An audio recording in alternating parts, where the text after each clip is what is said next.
everyone. In this video, we're going to be talking about these series drops. Are they good? Are they bad? Do you care? And what is the actual top decks used right now? It's not a surprise at all. This is based on some of the data they've got.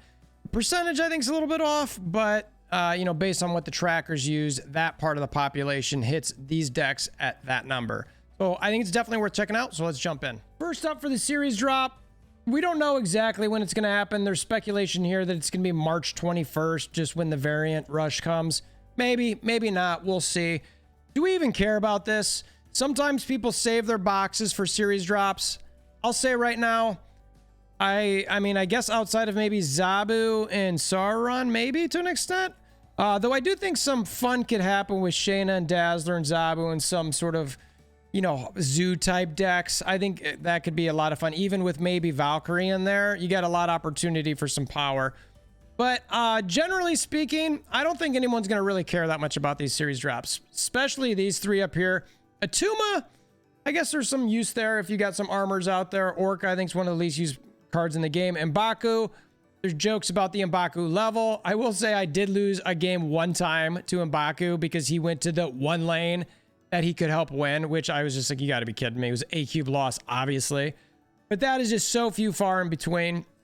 The other card, Zabu's a fantastic card. But again, these are Series 4, so they're still pretty difficult to get. Just looking at these sort of cards, again, if you're not aware, M'Baku just jumps into your deck at the end. Nobody, I mean, he's decent for like a Lockjaw type situation, just a cheap card, just cycle something through.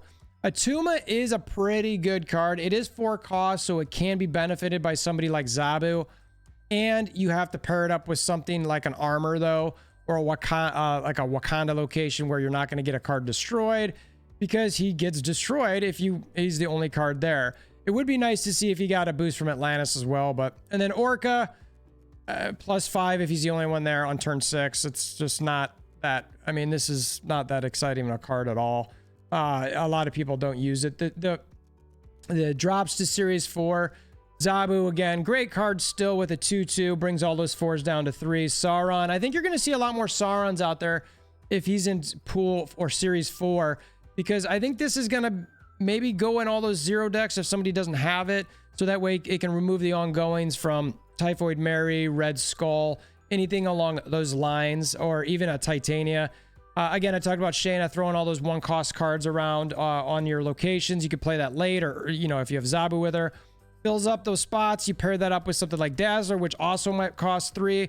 You know, that could be a good turn 6 combo. That could be a lot of fun to play with. Shadow King. So Shadow King clearly is just not exciting. I was looking at this card earlier, and I think maybe never seen it in game. But it really doesn't affect anything. I was thinking about, like, how is this different than Valkyrie? You know, but it's just about the base cost. So you're looking at your Sunspots, your Angelas, your Bishops, your Destroyer type cards, your Deathpool, Venom, things along that. So it has a lot of potential, but it's just never used. You know, I thought about this buffs for it too, where it's kind of like, well, maybe if it's at the end of the game, after Dracula, you have something like that. Okay, but then is it just in that lane? I don't know. I feel like something like that needs to be adjusted. Or if you want to make it super OP, and that's actually semi-OP, you know, you do it to also the ongoings. I don't know. I mean, I'm not sure they're going to rework this card. I don't know if they care to, but nobody really cares about Shadow King. I don't think anyone ever talks about it. I never see it. I don't see other people saying they see it. So, you know, these series drops, when you're looking at them, don't worry about saving your boxes. I wouldn't worry about it at all. I just open when you want to open right now. I wouldn't necessarily save them for another month unless you're really into something like that and you're just really waiting for a particular drop to happen. But these aren't really moving the dial for me at all. Let me know what your thoughts are on these in the comments below. I'd love to hear. Am I missing something obvious here? I don't think so. I think, again, some of these cards could be fun to use, but I'm not necessarily stressing about saving boxes to get any of these. The other thing I want to talk about, again, we like to do this every week where they've got the strongest cards or strongest decks from the week before. This is based on Snap Zone Tracker. So if people aren't using this, it affects the percentages. And I'll talk about that in a little bit. But, you know, not surprisingly at all, we did a video about this a little bit on the other day about some of the tourney decks that were used.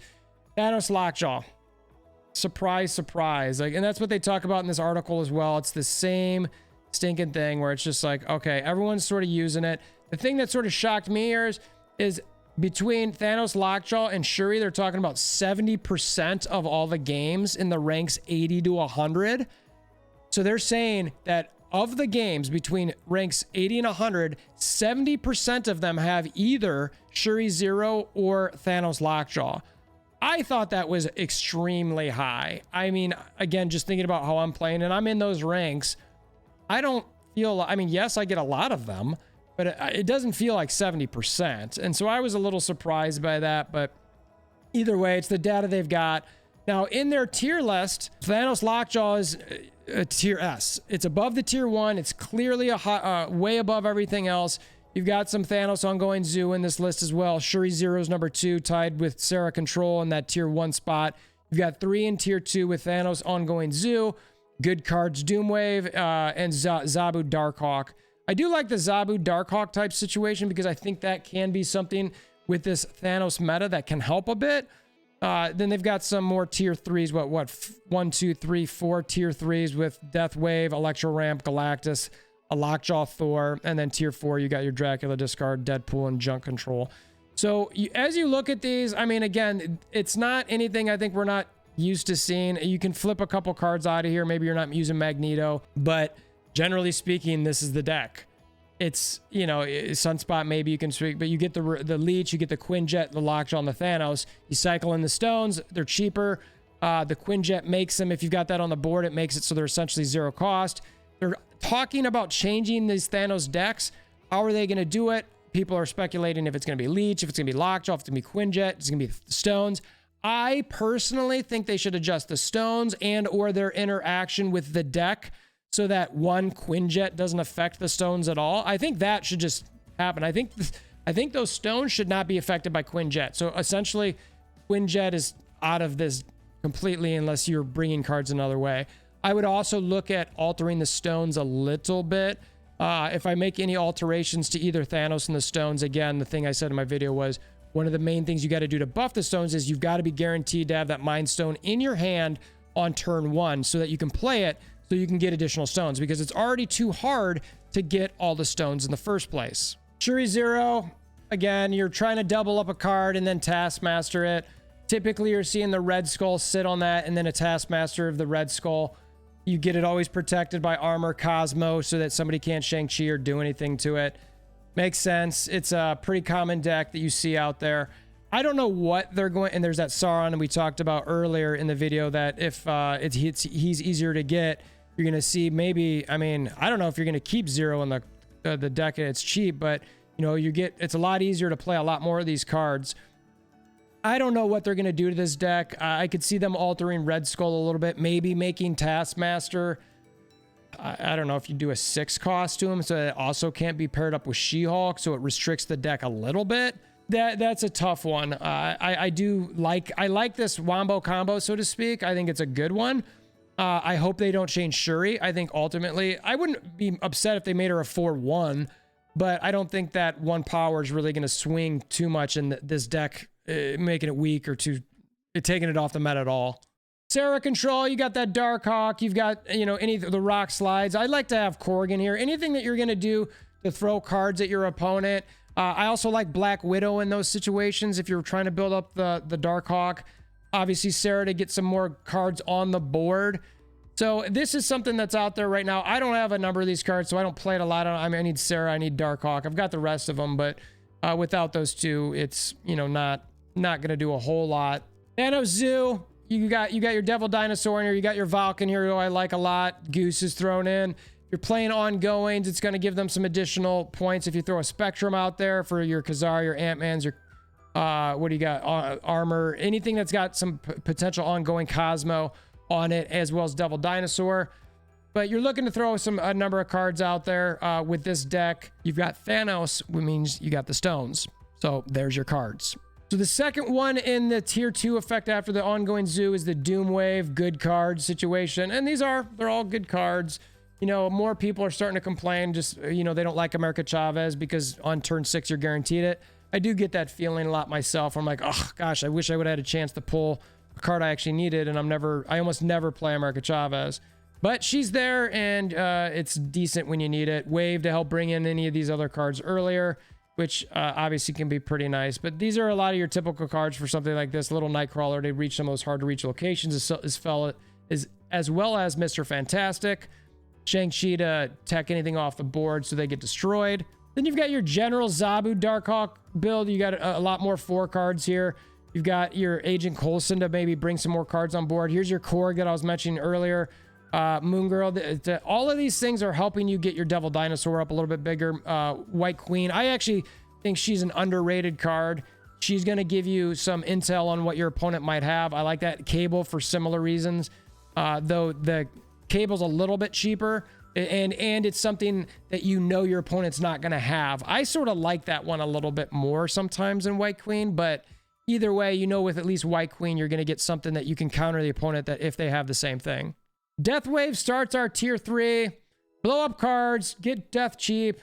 Hopefully play She-Hulk as well. You got a Shang-Chi to blow some things up. You got Arrow to move things around. I feel like Arrow is just straight up good in any deck. We all know that at this point. I still hope she doesn't get nerfed. I think she's a great card. I'm not even sure what they'd change her to. Maybe making it 5-6, instead of 7. But even that, it's kind of like, okay, I think it's fine. Jumping to Electro Ramp, the second tier 3 deck here. Again, this is just trying to limit or get you more energy going. It does limit yourself in how many cards you can play, because you can only play 1 card per turn, starting from turn 3 or whenever you play this. Sandman is also in this deck, so you can also limit your opponent, which is nice. You got cards like Ebony Maw, because it's a high 1-point card. You get 7 out of it. Obviously, it restricts the area, which means you've got to have your Doom in there to potentially get some more cards into those locations you can't play to. Nimrod, I like this in here a lot as well, because that, if you destroy it with, maybe a Zola, it can help you move cards around as well. Sunspot just soaks some things up, so you want to get that out there. You want to get your Ebony Maw out there. You get your Electro. If you get your Iceman, great. You wave some things up. Maybe you get your Shuri out there and to double up Nimrod. And then you Sandman some things down so your opponent's not getting any additional cards as well. It can be pretty nice. And then you've got the Odin on top to, double up on the Doom or maybe even the Black Panther. Galactus is down towards the bottom of tier 3 here. Again, we won't go deep into this, but Galactus, obviously you've got Nimrod in this deck now. I think that's a necessity. Leech, because Leech, Electro to ramp up. You could always look at somebody like Psylocke as well to get some additional power if you need, but at least Electro, it guarantees whenever you do pull the card that it pulls it in. You got Doc Ock to sort of lock down a location for your opponent and see what they've got, so that way you can drop down your Galactus, hopefully on turn 5, and then turn 6 you're looking at probably or hopefully Null, or you could even throw a Destroyer out there if you want. Of course, Shuri in here, I feel like that might be a little bit harder play, but you could always throw that in at some point if you want to build up your Null. The last of the tier 3s, the Lockjaw Thor.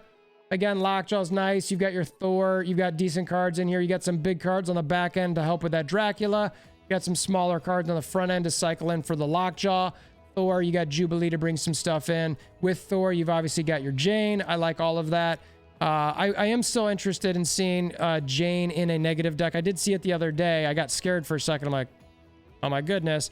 I mean, it doesn't play great. It can be pretty tough, and you can't play it till late. So you've got to have a lot of room in your hand when you play her, and you've got to have a lot of zeros in your deck at that point so that you can pull them all in. So it is a tough card to play, but this Lockjaw with Thor, pretty decent setup here, but this is pretty low down on the list. And then tier 4, you got your Dracula discard. Again, this is I think your semi-standard discard deck.